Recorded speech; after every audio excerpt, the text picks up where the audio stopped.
रामापुरम नामक एक गांव था। उस गांव में सभी अपने काम करते हुए खुश रहते थे, लेकिन हर गांव की तरह ही उनके भी कुछ समस्या थे। उस गांव से कुछ दूर एक कुआं था और उसके बगल में एक पेड़ भी। दूसरे गांव से जो भी आते थे कुएं से पानी पीकर उस पेड़ के पास आराम करते थे।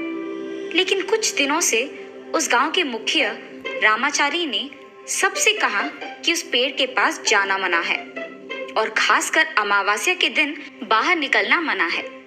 कुछ साल तक ऐसा ही चलता रहा, लेकिन एक बार गांव के कुछ लोग काम के लिए गांव से बाहर जाते हैं और काम में व्यस्त होने के कारण उन्हें पता नहीं चलता है कि रात कब हो गया।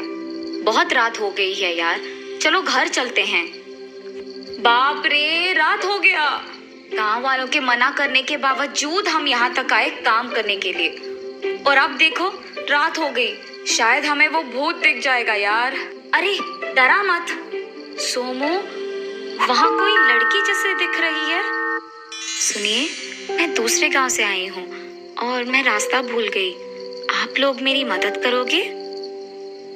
ओह ठीक है, हम भी उसी तरह जा रहे हैं, हमारे साथ आइए।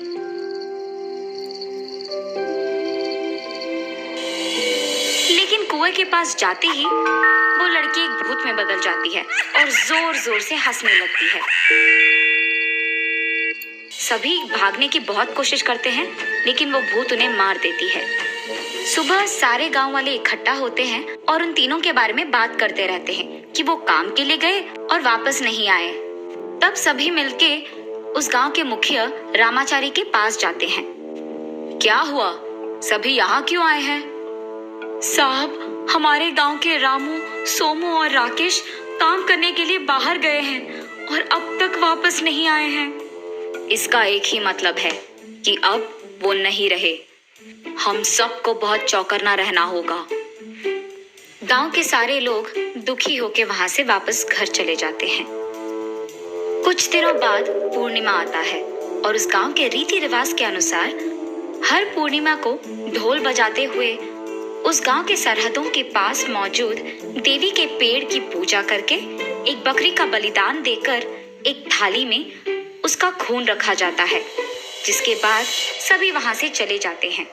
और उस गांव का मानना है कि अगर थाली में खून वैसे का वैसा ही रहा तो कोई भूत नहीं है, और अगर नहीं रहा तो भूत है। उस गांव की भूत के बारे में सिर्फ रामाचारी को पता रहता है। दादू, सिर्फ आपको इस भूत के बारे में पता है ना? हमें भी बताइए। वो एक बहुत बड़ा कहानी है बेटा, अभी क्यों? नहीं दादू, हमें जानना है। अगर आपने हमें नहीं बताया तो वो कहानी आप ही के साथ रह जाएगा। ठीक है, मैं बता दूंगा। मेरे बचपन में मैं और मेरे दोस्त गाय पालते हुए जंगल की ओर जाते थे। वापस आते वक्त हम वहां मौजूद कुएं के पास पानी पीकर उस पेड़ के नीचे आराम करते थे। मेरे साथ मेरा दोस्त विजय भी रहता था, जिसे पूर्णा नामक एक लड़की बहुत चाहती थी, लेकिन विजय उसे नहीं चाहता था, इसीलिए उससे बात भी नहीं करता था। लेकिन पूर्णा हर रोज विजय को बहुत परेशान करती थी, इसीलिए एक दिन विजय गुस्से में आकर उसे एक थप्पड़ मारता है। सबके सामने उसका अपमान करने के लिए और उससे प्यार ना करने के कारण पूर्णा निराश होके उस कुएं के पास मौजूद पेड़ पर फांसी लगा ली। पूर्णा के मौत के बारे में जब सबको पता चला तो वो बहुत दुखी हुए, और उस दिन अमावस्या भी था। एक दिन एक आदमी काम के लिए गांव से बाहर जाता है और वापस लौट के नहीं आता है। सभी सोचते हैं कि सबका कारण विजय है और इसीलिए विजय को गांव से बाहर निकाल दिया गया। मजबूरी में विजय भी गांव से चला गया। इस सब को होकर 7 साल बीत गए और जिन लोगों को ये कहानी पता है वो अब जिंदा नहीं है, लेकिन विजय कभी वापस नहीं लौटा। वो मेरा सबसे अच्छा दोस्त था। ये था कहानी उस भूत की।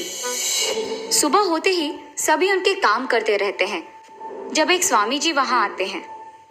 स्वामी, आप कौन हैं? आप कहाँ से आए हैं? मैं एक पातिक हूँ।